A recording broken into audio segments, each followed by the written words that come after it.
এই হোয়াটস going ribbon কি অবস্থা সবার? এই যে হচ্ছে আমার Honda X Blade, camera ready, everything ready. আর as a Honda lover, this is a great news for Bangladesh that Hornet 2.4 releases. এটা নিয়ে হালকা পাতলা কথা বলবো, তাহলে হেলমেটে ক্যামেরাতে যাই।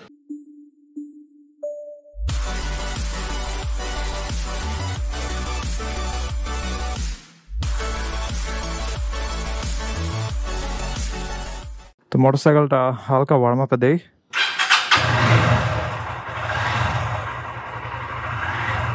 তবে ওয়ার্ম আপ করার সময়টা হাতে নাই, আমার এখন যেতে হবে আমার জার্মান ক্লাসে।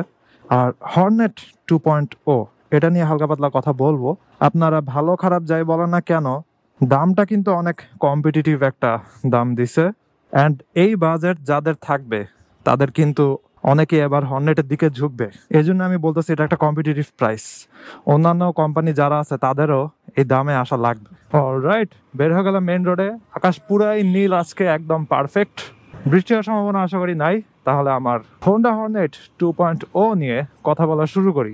এবং জিনিসটা হচ্ছে, this is a big thing that finally বাংলাদেশের যেই বড় বড় কোম্পানিগুলো ছিল, স্পেশালি জাপানিজ, তারা হায়ার সিসি আনা শুরু করলো আর কি। তো এখন আশা করা যাচ্ছে যে ইয়ামাহা, সুজুকি এরাও তাদের হায়ার সিসি গুলো নিয়ে আসবে। যেমন হচ্ছে জিক্সার 250, দেন হচ্ছে ইয়ামাহা ফেজার 25, FZ 25, তারপরে MT-03। আশা করা যাবে বাইকগুলা আসবে। এত দেরি হয়ে গেল, তারপরও কেন আসতেছে না আপনারা তো জানেনই, ওই যে সিকেডি, ওই বিভিন্ন কাহিনী আছে। তবে হোন্ডা কিন্তু বাংলাদেশ থেকেই হচ্ছে এক্স ব্লেড এক্সপোর্ট করা শুরু করে দিবে বাংলাদেশে তাদের ফ্যাক্টরি এর কারণে।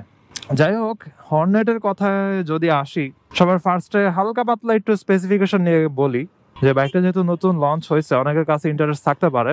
তবে আমি বাইক রাইড করতে করতে যে জিনিসগুলো বলবো, আপনারা গুগল থেকেও পরে ভেরিফাই হয়ে নেন। সবার আগে যে জিনিসটা বলবো ওইটা হচ্ছে এটার সিসি এবং মাইলেজ। তো সিসিটা হচ্ছে 185 এর মতো, আর মাইলেজ তারা ক্লেম করছে হচ্ছে 45 এর মতো পাওয়া যাবে। That's pretty good. আর আজকে শুধু আমি আসলে এটার ভালো দিকগুলা নিয়ে হচ্ছে বলবো। খারাপ দিকের কথা যদি বলি তাহলে হচ্ছে আমার আরেকটু অ্যানালাইসিস করব, এবং হচ্ছে বাংলাদেশে এবং দেশের বাইরে এই মোটরসাইকেলটার ইউজার এক্সপিরিয়েন্স মানুষ কেমন পাইছে, এগুলোর উপরে হচ্ছে আমি বলবো। ওই যে দেখেন, পুলিশ ধরছে বাইক, ওয়াও, ছবিও তুলে নিতেছে। উল্টা আসছে এই জন্য মনে হয়। ঠিকই আছে, উল্টা আসছে কেন? সেই দিক দিয়ে এসে আবার ওই রাস্তাতে ঢুকতে যেতেছে, ওই যে ডিভাইডারটার জন্য। সেই দিক দিয়ে ঘুরে আসলেই তো হয়, আবানি মাঠের পাশে দিয়া, তাহলে তো ডিভাইডারটা সে পায়। পুলিশ দেখার পরেও সে উল্টা আসতেছে। পাঠাও ড্রাইভারদের আমি আর কি বলবো, মাঝে মাঝে বলতেই হয় যে হ্যাডম অনেক বাইরে গেছে। তারা ফুটপাতে ধুমধাম উঠা দেয় এবং পথচারীদের পিছন দিয়ে হচ্ছে বাইক নিয়ে যাওয়া শুরু করে দেয়। পথচারী ফুটপাতে হাঁটতেছে, তার পিছন দিয়ে হচ্ছে সে মোটরসাইকেল চালাইতেছে। সো তাদের কাছে তো জিনিসটা ভয়ের, বিপজ্জনক অবস্থা পুরাই। এবং এই জন্য হচ্ছে ধানমন্ডির ওই সাইডের ফুটপাথ গুলোতে এখন সব হচ্ছে ওই রড লাগানো শুরু করে দিছে আর কি। যাই হোক, হর্নেটের কথায় আসি, ভালো দিকগুলো নিয়ে আলোচনা করি একটু। এটার mileage is good, engine power output is good, তারপরে টায়ার গুলাও একদম ঠিক আছে। টায়ারের সাইজ গুলা 140, 110, পারফেক্ট। তারপরে হচ্ছে এটার সাসপেনশন, ওইটা কিন্তু ইউএসডি সাসপেনশন, অর্থাৎ আপসাইড ডাউন সাসপেনশন। অ্যান্ড জিনিসটা আসলেই জোস।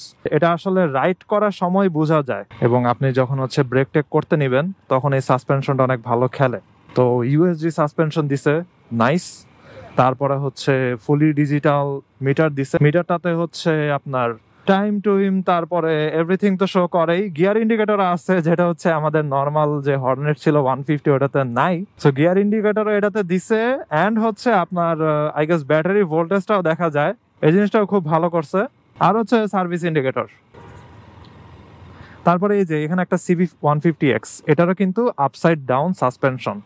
তো এগুলা কিন্তু আপনার পাহাড়ি টাহাড়ি এলাকাতে যখন তারা চালাইতে যায় CB150X, তখন কিন্তু এটার মজাটা পায়।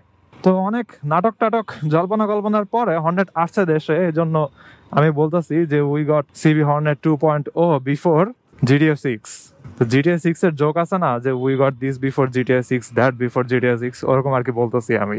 আর কি জিনিস আছে, আর হচ্ছে একটা অ্যাগ্রেসিভ লুকিং ট্যাঙ্ক আছে। অ্যান্ড হচ্ছে এটার লাইটটা হর্নেটের যে লাইট ওরকমই। অ্যান্ড হচ্ছে সাইডের যে ইন্ডিকেটর লাইটগুলো, এগুলো এলইডি দেওয়া হয়েছে।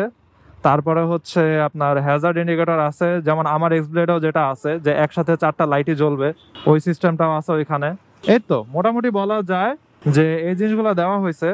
এখন জিনিসটা হলো যে প্রাইসিং। তো মোটরসাইকেলটার সিসি যে এত বেশি এরকমও না, তবে জিনিসটা হচ্ছে পাওয়ার টাওয়ার সবকিছু অনেক ভালো আছে। আপনি যদি এই প্রাইসে এই সিসির লেভেলে এবং এরকম ফিচারওয়ালা মোটরসাইকেল দেখতে নেন, তাহলে কিন্তু আর কি কম্পিটিশনটা ভালোই জমছে। এবং হচ্ছে আরেকটা জিনিস আমি বলতে ভুলে গেছি, ওইটা হচ্ছে এটাতে স্লিপার ক্লাস দেওয়া হয়েছে, অর্থাৎ আপনি যখন গিয়ার ডাউন করতে নেবেন তখন যে একটা ধাক্কা, ওই ধাক্কাটা নাই, স্মুথলি গিয়ার শিফটিং করতে পারবেন। That's better. অলসো হচ্ছে এবিএস দেওয়া হয়েছে, এটাও আরেকটা প্লাস পয়েন্ট।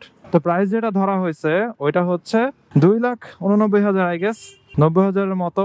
এখন কোনো অফার টফার দিয়ে হচ্ছে তারা হয়তো 10-15,000 একটা ডিসকাউন্ট রাখবে, ওইটা দিয়ে আপনি চিন্তা করতে পারেন যে 2,75,000-80 এরকম, যদি সামনে অফার দেয় আর কি। অনেকে বলে যে না, এটা 2,50,000 হলে ভালো হইতো, 2,40,000 হলে ভালো হইতো।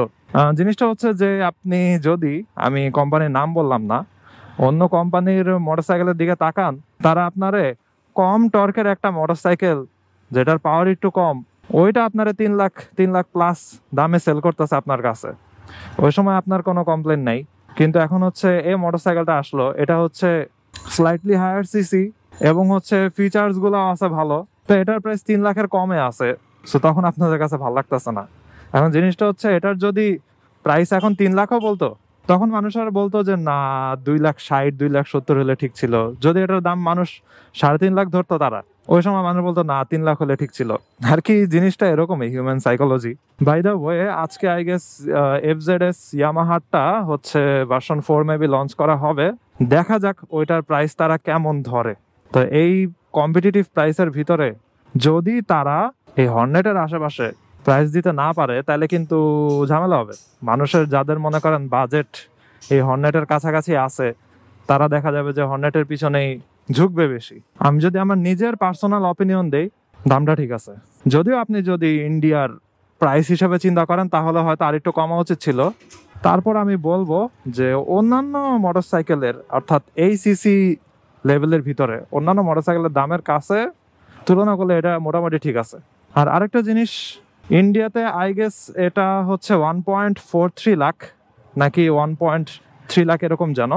এবং এটার সেম প্রাইসে আমি যদি তার কাছাকাছি একটা কোম্পানির কথা বলি, আরে রিক্সা রে কই থেকে যে আসছে, ইয়ামাহার, তো ওই প্রাইস অনুযায়ী চিন্তা করলে আর কি মানুষেরা বলবে যে দাম অনেক বেশি হয়ে গেছে ইন্ডিয়ার প্রাইস অনুযায়ী চিন্তা করলে।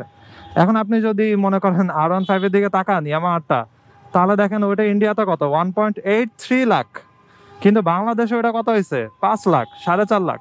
4.5 লাখে আই গেস GSX আর পাওয়া যায়, R15 মনে হয় না পাওয়া যাইতে পারে। যাই হোক, তো এরকমই আর কি, যে প্রাইসের পুরো উল্টাপাল্টা অবস্থা।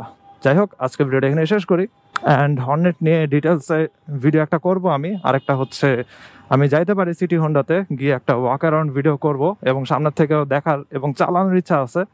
I hope you guys like this video. If you're watching me for the first time, you can kindly subscribe. তো see you next time. সবাই ভালো থাকেন, সাবধানে রাইড করেন, টাটা।